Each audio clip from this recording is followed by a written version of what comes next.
Siapa yang tidak tahu COVID-19? Pasti kalian sudah sering mendengarnya, bukan? Setengah tahun sudah berjalan fenomena ini, dan terus bertambah jumlah kasus yang terpapar virus. Semakin banyak setiap harinya. Sampai saat ini didapati banyak negara yang belum mampu untuk menghentikan penyebaran virus, termasuk Indonesia. Dikarenakan belum ditemukan obat atau vaksin yang bisa menghentikan wabah COVID-19. Di era yang sudah sulit saat ini, pemerintah harus menerima kenyataan dengan adanya fenomena ini, di mana perekonomian mulai melemah, sulitnya bersosialisasi, segala sesuatu dibatasi, sekolah dan perkuliahan terhambat, banyaknya pegawai-pegawai yang di PHK yang mengakibatkan pengangguran, dan banyak restoran atau penjual kaki lima kehilangan pelanggan dan akhirnya merugi.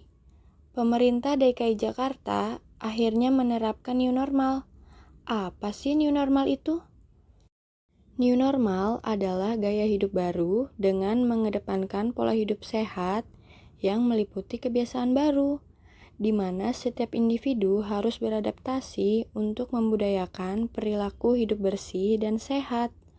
Adapun cara mencegah penyebaran virus meliputi 3M, menggunakan masker, mencuci tangan, dan menjaga jarak. Manusia adalah makhluk sosial, tentu saja akan mengalami keterbatasan akan tradisi dengan adanya pembatasan besar-besaran. Dengan yang dikatakan Maslow mengenai kebutuhan fisiologis, yang tidak hanya kebutuhan makanan dan minuman, tetapi juga hiburan, di mana semua orang akan merasakan dampaknya yang banyak merubah sendi-sendi kehidupan. Bandura 1977 berkata bahwa apabila sebuah perilaku tidak memberikan manfaat buat dirinya, dia nggak akan meniru. Tetapi kalau perilaku ternyata memberikan dampak, ya akan dia tiru. Halo teman-teman, bila fenomena new normal ini dikaitkan dengan teori Abraham Maslow, di mana motivasi bisa mempengaruhi munculnya tingkah laku seseorang. Semua orang akan termotivasi oleh kebutuhan dasar yang sama, yang dimana kebutuhan ini membentuk menjadi sebuah hierarki. Dengan diberlakukannya new normal, kita tetap melakukan berbagai kegiatan yang biasa kita lakukan, namun tetap harus mematuhi aturan kesehatan yang telah dicanangkan oleh pemerintah. Kebutuhan-kebutuhan ini dibagi ke dalam 5 tingkatan yang membentuk piramida kebutuhan manusia. Yang pertama, yaitu kebutuhan fisik, kebutuhan akan rasa aman dan nyaman, kebutuhan akan dicintai, serta kebutuhan akan dihargai atau yang disebut dengan aktualisasi diri.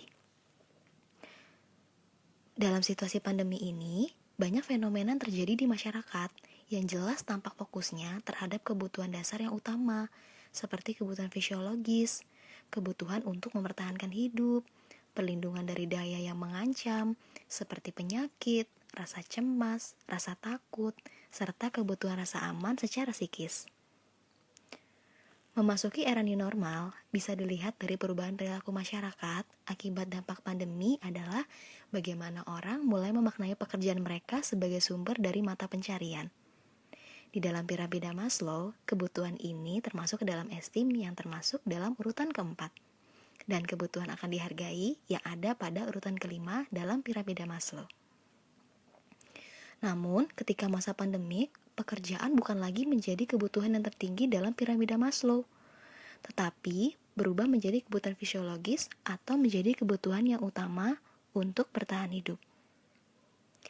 Kini masyarakat sebagai konsumen juga lebih selektif dalam membeli berbagai kebutuhan bahan pangan sesuai dengan selera mereka. Masyarakat menjadi lebih hati-hati dan lebih waspada terhadap kualitas makanan yang akan dikonsumsi untuk asupan diri mereka dan keluarganya, yang akhirnya membuat kebutuhan makanan dan minuman naik pada tingkat kebutuhan akan keamanan dan kebutuhan cinta dan kasih sayang.